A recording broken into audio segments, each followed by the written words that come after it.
Do investors need to prepare for higher inflation for longer? And how on earth do they do it? Well, there's an article in the Financial Times about that.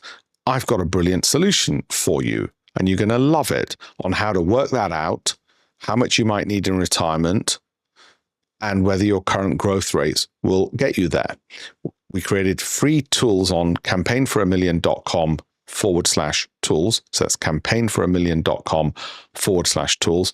And you'll find them there. And you can change the inflation rate, the growth rate, so you can work out for years to retirement based on how much you're saving currently, how much you'll have, how much it'll be really worth after inflation, and whether you need to get your skates on or whether you've already achieved the right amount.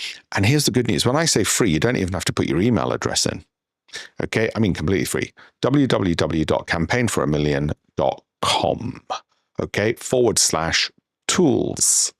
Thank you very much. Oh, by the way, save this video. If you save it, it goes to more people. If it goes to more people, I'll do more of these. Thank you.